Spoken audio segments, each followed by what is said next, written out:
What do you mean by homeostasis?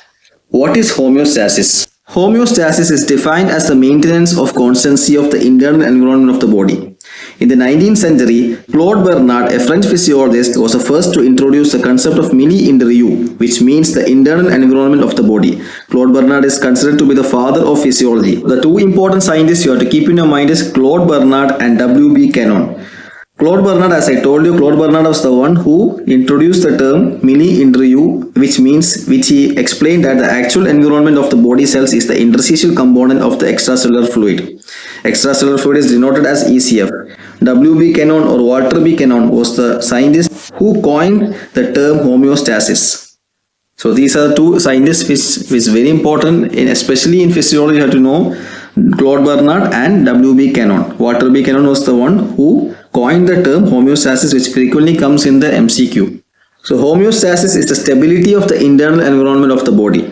It is not only the equilibrium of the internal environment, but also the balance of the composition and components of the environment, and also the physiological variables that influence the environment. So any abnormal deviation from these homeostatic processes leads to bodily dysfunction, even can lead to death. What are the feedback systems of homeostatic regulations?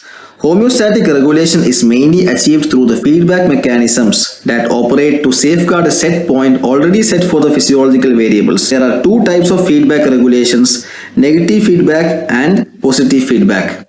The first one is negative feedback and the second one is positive feedback mechanism. Coming one by one, what is negative feedback system?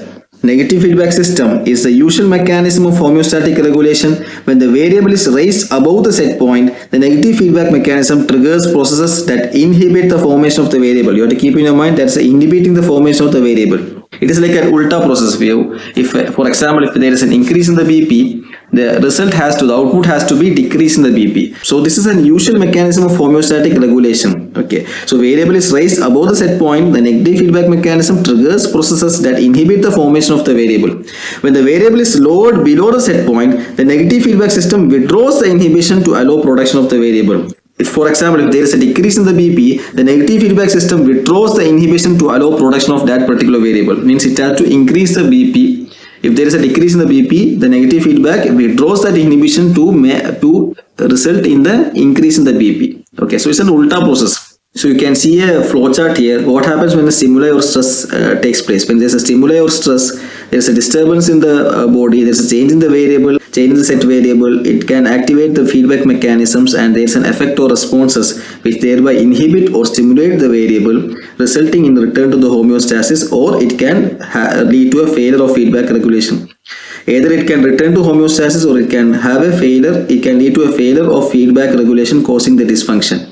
So this is the example for, this is a flowchart for negative feedback mechanism. There is a stimuli or stress, it can have a disturbance in the body, it can change the variable set, it can activate the feedback mechanism, it can result in the effects or responses through a inhibition or through a stimulation of variable, which either returns to homeostasis or it can lead to a failure of feedback regulation causing dysfunction. What are the components of negative feedback system? Mainly there are three components: a sensor, a control center, and an effector.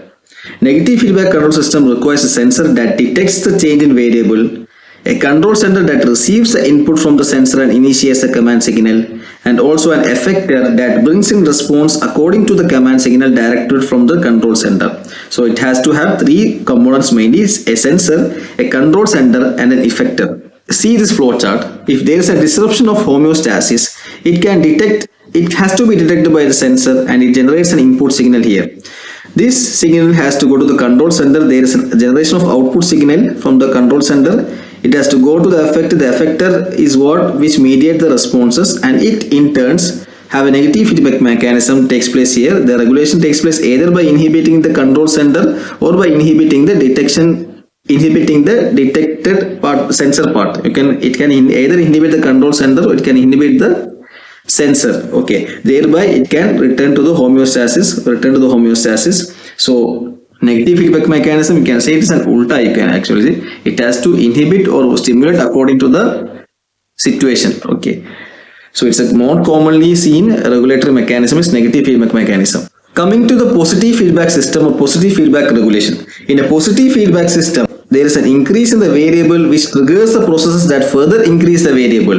A particular thing is there, and a variable is increased, it will further increase the variable again. So there is not ulta, it's again it's stimulating again the particular thing. So this sets the vicious cycle of activation of the process. Therefore, this control mechanism does not operate to provide homeostasis. The positive feedback system is also known as vicious cycle system.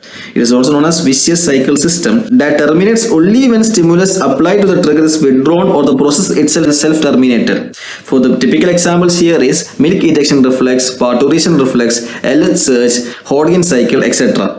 So these are typical examples of positive feedback mechanism. A particular thing is there, a stimulus, it has to be terminated itself or it has to be withdrawn itself. Okay, the process itself has to be self-terminated. That is the thing happening here.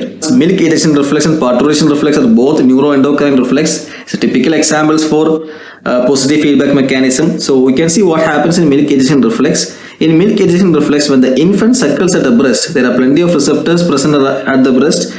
This stimulates the touch receptors, in the suckling stimulates the touch receptors, which thereby sends the impulses to the hypothalamus, mainly the supraoptic and paraventricular nuclei of the hypothalamus. This results in the release of oxytocin from the posterior pituitary into the bloodstream, into the blood circulation, which reaches the breast, and it acts on the myoepithelial cells in the breast and results in the milk ejection. So milk ejection is also a neuroendocrine reflex, since initially it is started with a neural and it has to end in the endocrine function.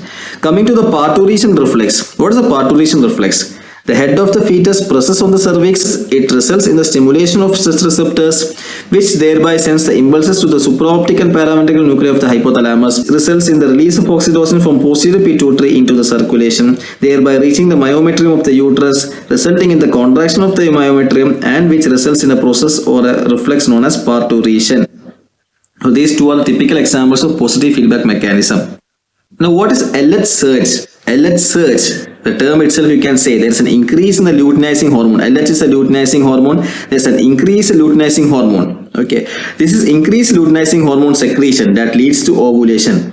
So normally what happens, the estrogen has to inhibit the LH secretion, but before ovulation, estrogen provides positive feedback to the LH secretion, which results in LH surge. So LH surge, you can see usually LH surge is during the ovulation period. When a 28 day cycle, it has to happen on the 14th day. Okay, and again depends, the cycle depends on, the second half is a fixed, a stable thing. If you have 28 days, it's the 14th day of ovulation. If it's a 29 day cycle, it is 15th day. If it is 30 day cycle, it is a 16th day. So the second half, means the secretory phase, is a fixed thing in the menstrual cycle. So here when you consider as a 28 day cycle, the 14th day is the ovulation. So we can see during the ovulation, the LH surge, LH secretion, the LH hormone secretion is at the peak. That is the LH surge. Coming to the one of the important example of positive feedback mechanism, that is the Hodgkin cycle. What happens actually in Hodgkin cycle? The sodium influx that causes upstroke or depolarization of nerve or muscle action potential, it results in the opening of few sets of sodium channels, providing positive feedback for the other sodium channels to open, that results in a massive sodium influx causing depolarization. So we can see there is an upstroke of depolarization or upstroke or depolarization of a muscle or a nerve action potential. It leads to a threshold depolarization opening sodium channels, which results in the opening of a set of sodium channels activating the other sodium channels. A massive opening of sodium channels takes place further. This results in the rapid rise in the membrane potential. So you can see expected here, the sodium channels is there. There is a triggering of sodium channels, and again a multiple or a massive opening of other sodium channels takes place. So this is the thing what you can see in Hodgkin cycle. Okay, the sodium channel, there is a sodium channels, sodium influx already happened that causes the upstroke or depolarization of nerve or muscle action potential.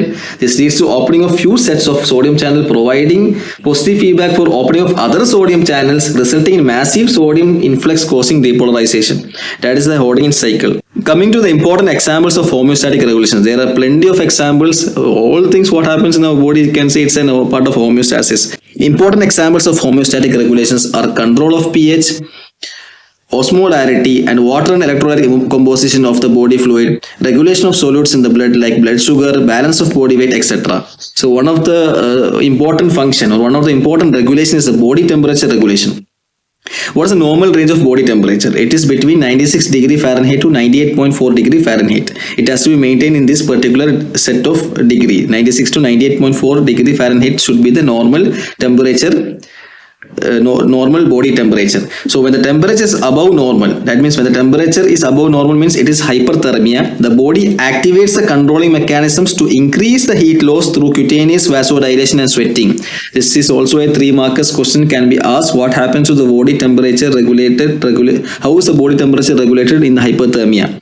Or what are the mechanisms that takes place in hyperthermia in body temperature regulation? So here what happens when there is a hyperthermia, the body has to activate the controlling mechanisms to increase the heat loss. It has to increase the heat loss either through cutaneous vasodilation or through sweating. When hypothermia develops, the body responds by decreasing the heat loss through vasoconstriction and by increasing heat production through shivering. So vasoconstriction and shivering are the main 2 things happening in hypothermia. The body has to respond either by decreasing heat loss through vasoconstriction or by increasing heat production through shivering. Another important mechanism is the blood pressure regulation.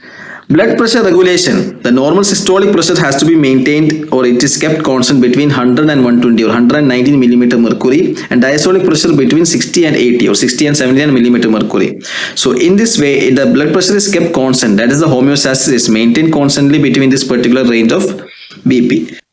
Kidney plays an important role again in homeostasis. The kidneys are the important organ for the homeostasis of many physiological variables. For example, regulation of blood volume and blood pressure, pH balance, electrolyte composition of body fluids, and osmolarity of fluid compartments. So important part of the important organ in our homeostasis also is our kidneys. They play an important role in the homeostasis. What do you mean by intracellular homeostasis? Intracellular homeostasis is important to maintain a balanced intracellular fluid volume and composition. As intracellular compartment is in close contact with extracellular compartment, any change in ECF is immediately reflected in ICF. So the primary objective of homeostasis is to maintain cellular functions. The primary objective of homeostasis is to maintain cellular functions that in turn promotes the tissue or organ functions. So any change in ECF is immediately reflected in ICF. ECF and ICF are our body fluid compartments. Our body fluid compartments are divided into extracellular fluid and intracellular fluid. Okay, ECF and ICF. So one of our 3 markers questions which can come in exam, which compartment is affected in dehydration? So for example, what happens in dehydration? In dehydration there is a loss of water from ECF. So what happens here is that this activates the feedback homeostatic mechanisms of volume expansion, but failure of mechanisms to maintain the ECF volume leads to cellular dehydration, and if severe cases it can cause death. So what happens in dehydration? There is a loss of water from ECF. It activates the feedback homeostatic mechanisms of volume expansion, but failure of mechanisms to maintain ECF can even lead to cellular dehydration, or in severe cases it can lead to death. Okay. Severely, if it is affected, it can even lead to death. So it is very important. It has to be maintained. The homeostasis plays an important role here again. So homeostasis is greatly affected by intracellular activities. Further, pH homeostasis, temperature homeostasis, sodium homeostasis, potassium homeostasis, etc. depend mainly on the intracellular enzyme activities and cell metabolism. Hence, our homeostasis is an important aspect in physiology. Homeostasis is the main thing. You can say without homeostasis, any disruption in our body, any disruption in the homeostasis can affect all the body functions.